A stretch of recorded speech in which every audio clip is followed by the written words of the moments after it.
सध्या निवडणुकीच्या रणसंग्रामाला सुरुवात झालेली आहे. पालघर जिल्ह्यामध्ये अ, जिल्हा परिषद आणि नगर परिषदेच्या निवडणुका होऊ घातलेल्या आहेत. त्या ठिकाणी बहुजन विकास आघाडीने महाविकास आघाडीशी मूठ बांधलेली आहे. त्याचबरोबर सध्या महानगरपालिकेच्याही आरक्षण सोडत निघालेली आहे. त्या ठिकाणीही बहुजन विकास आघाडी आणि महाविकास आघाडी यांची मोड बांधण्याची शक्यता आहे. या सर्वावर भाष्य करण्यासाठी आपल्यासोबत बहुजन विकास आघाडीचे अध्यक्ष हितेंद्र ठाकूर आहेत. काय सर सांगाल नमस्कार. की पालघर जिल्ह्यामध्ये बहुजन विकास आघाडीने युती केलेली आहे शिवसेना, काँग्रेस, NCP सोबत. काय आहे तडजोड?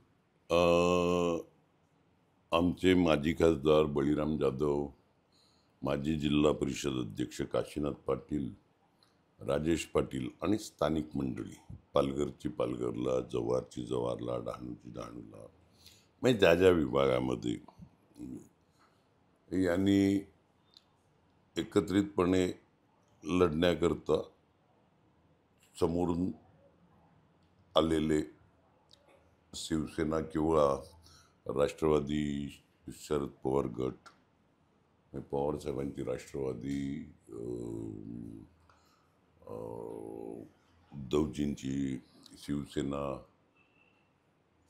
काँग्रेस, कम्युनिस्ट, या सगळ्यांशी चर्चा चालू आहे. आणि जिकडे ज्याचं जसं शक्ती आहे नगरपालिकामध्ये, त्या प्रमाणामध्ये निवडून येणारे उमेदवार म्हणजे कोणतेही रुसवे फुगवे हट्ट, मान अपमान टाळून योग्य प्रकारे युत्या करा. जिकडे स्वबळावर लढायचं असेल तिकडे स्वबळावर लढा, अशी सूट देण्यात आलेली आहे. काल 2 दिवसापूर्वी, काल परवा, शिवसेनेचे नेते, स्थानिक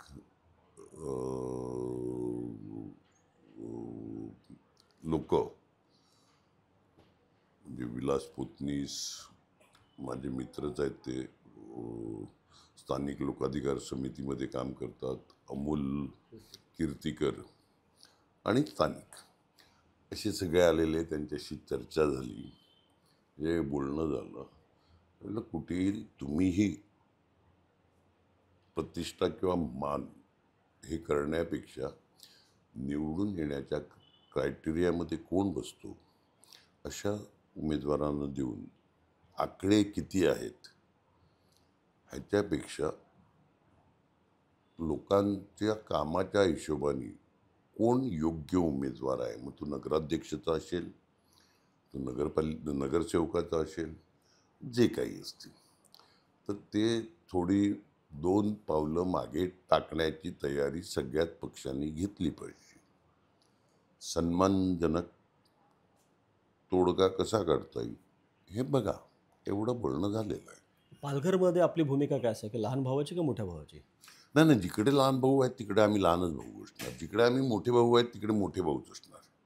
वसई विरार शहर महानगरपालिकेची ही निवडणूक होऊ घातलेली आहे, आरक्षण सोडत झालेली आहे. तिकडे काय भूमिका असणार आहे? पुन्हा एकत्र येऊन चालणार आहे का? त्यात मनसे पण असणार आहे का? नाही नाही, मला कोणाचीही एलर्जी नाही, BJPची पण?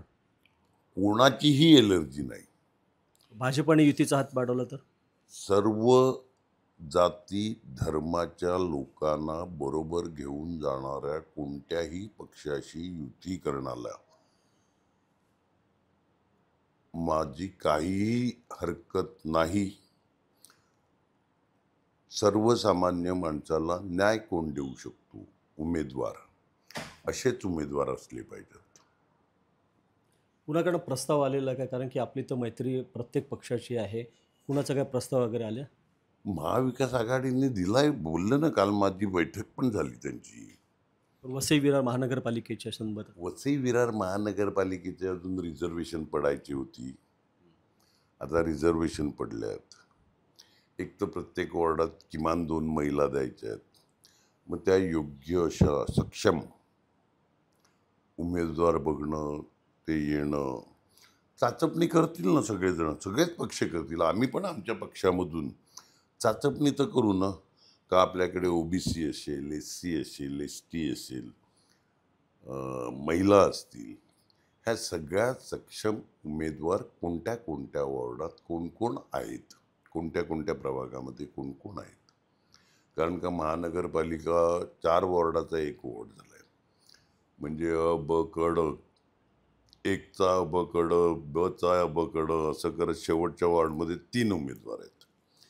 तर हे सगळे एकमेकाला साथ देऊन, कारण का वॉर्ड म्हणजे कायच्या काय मोठा. आज प्रत्येक वॉर्डात बघितलं तर जवळपास 20-25-30 हजार मतदार येतील. त्या लोकांपर्यंत पोचणं, त्या लोकांपर्यंत संपर्क असणं, या हिशोबाने जे योग्य असतील उमेदवार त्यांचा विचार नक्की केला जाईल. अ, अ, जिल्हा प्रमुख आहे शिवसेना ठाकरे गटाचे प्रवीण मापळकर यांनी सांगितलेलं की आमची सकारात्मक बोलणी वसई विरार शहर महानगरपालिकेच्या निवडणुकासंदर्भात झालेली आहे. हितेंद्र ठाकूरांशी बोलणं झालेलं आहे. मनसे, काँग्रेस आणि शरद पवारांची राष्ट्रवादी काँग्रेस असे एकत्र बोलून BJPच्या विरोधात मोठं आव्हान उभं करणार आहे. काय म्हणणार? नाही नाही, मी काय बोललो, मला कोणत्याच पक्षाची एलर्जी नाही. चालेल ना, प्रवीण मापळकर पण हे जे पुतनीस साहेब आणखीन कीर्तीकर साहेब आलेले त्यांच्याबरोबर होते ना तालुक्यातले सगळेच शिवसेनेचे नेते. मी नावं नाही घेत, कारण का 20-25 जण ते आलेले. बोलणी सकारात्मकच झालंय. पण तडजोड कशी होणार? कारण की 2015च्या निवडणुकांमध्ये 106 नगरसेवक आपले होते 115 पैकी. NCPला 0 आहेत, काँग्रेसला 0 आहे, शिवसेना 5 होती, भाजपला 1 होतं, 2 अपक्ष होतं. मग ह्याच्यामध्ये आता जागा वाटप कसं होणार? कारण मोठा भाऊ तर आपणच आहे इकडे वसई विरारमध्ये. नाही नाही, 106 नाही, तुमचं चुकते. 109 होते आमचे. दोघांनी सपोर्ट दिल्यानंतर. नाही नाही, 109 होते आमचे. बरोबर आहे. आमच्यातलीच काही जी नाराज मंडळी होती, सगळ्यांना न्याय देता येत नाही, तर असे दोघं जण उभे राहिले. पण डे वनपासून भूमिका हीच होती त्यांची का आम्ही बहुजन विकास आघाडीचेच आहेत. त्याच्यामुळे 109 उमेदवार 115 पैकी निवडून आलेली ही गोष्ट खरी आहे. हां, मी तेच बोललो ना, का कुठेतरी आम्ही लहान भाऊ असू, कुठेतरी मोठे भाऊ असू. वसई विरारमध्ये अगदी काल आलेल्या मंडळींनी पण मान्य केलं. म्हणजे ते काय हे नाही बोलत का यस, आम्ही पालघरमध्ये आज त्यांचा नगराध्यक्ष असणार आहे शिवसेनेचा, आणखीन कुठे कोणता असणार आहे, तर तिकडे आम्ही आडकाठी करत नाही ना. बरोबर आहे. तिकडे नगरसेवक किती घ्यायचे, मी बोलले 2 आम्हाला जास्त का कमी ॲडजस्ट करू आपण, हरकत नाही. सगळ्या हे जे मी मगाची नावं घेतली, आजी माझी खासदार, जिल्हा परिषद अध्यक्ष, आमदार, यांना सांगितलं आहे का तुम्ही स्थानिक लोकांना विश्वासात घेऊन जे करता येईल तर ते सन्मानजनक करा. तसंच आपण इकडे पण बघू ना.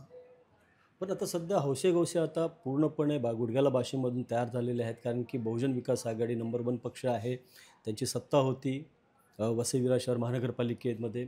त्यांनी जर साथ दिली तर नक्कीच चित्र पलटेल असं बोललं जाते. मग ते कसं होणार? बंडागळी पण होऊ शकते मोठ्या प्रमाणात तुमच्या पक्षामध्ये पण, तिकीट नाही दिली तर?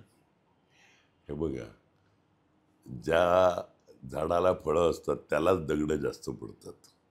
तर त्याप्रमाणे आमच्या इकडे सत्ता होती 5 वर्षात, प्रशासकीय राजवट आहे, तिकडेचा लोकांना अनुभव फार चांगला नाही. गेल्या वर्षभरातलं परिवर्तन पण लोकांनी बघितलेलं आहे. त्याच्यामुळे अपेक्षेने आमच्याकडे लोक बघतायत. विधानसभेला मोठा फटका बसलेला 3ही सीट पडलेले होते. काय वाटतं वसई विरार शहर महानगरपालिकेच्या निवडणुका ते फिनिक्स भरारी घेईल का बहुजन विकास आघाडी?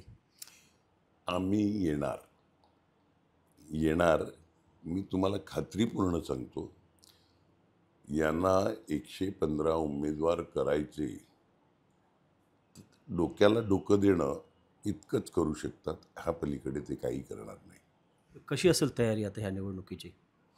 आमची 12 महिने तयारी असते इलेक्शनची. आमची 12 महिने असतात. लोकांबरोबर राहून, लोकांमध्ये कामं करून आम्ही इलेक्शन लढतो. कोणती तरी लाट ही कधीतरी येते कधीतरी जाते. लाट परमनंट नसतात. तर ती लाट आली गेली होते कधीतरी. बरोबर आहे. विधानसभेच्या पराभवाचा वचपा काढणार? वचपा मला कसलाच नाही काढायचा. लोकांना न्याय द्यायची. वचपे काय माझा प्रायव्हेट लिमिटेड कंपनी नाही मिळत वचपे काढायला. हे लोकांबरोबर लोकांकरता काम करणारे उमेदवार आम्ही देऊ आणि निवडून आणू. सगळं भाजपचा हा जो विजय रथ आहे हा रोखू शकाल? मी काय बोलतो, लाट आली गेली ती टेम्पररी असते. लाट परमनंट नसते. भरती आणि ओहोटी हा नियम आहे. नक्कीच होतं. हितेंद्र ठाकूर यांनी सरळ सरळ शब्दात सांगितलं आहे की भरती आणि ओटी हे दोन गोष्टी होतच असतात. आता सध्या ओटी सुरू झाली असेल तरी भरती सुरू होणार आहे. त्यामुळे वसई विरार शहर महानगरपालिकेमध्ये बहुजन विकास आघाडी पुन्हा एकदा नव्या उमेदीने नव्या जोशाने उतरणार. प्रभाकर कुडालकर, एबीपी माझा, वसई विरार. एबीपी माझा, उघडा डोळे बघा नीट.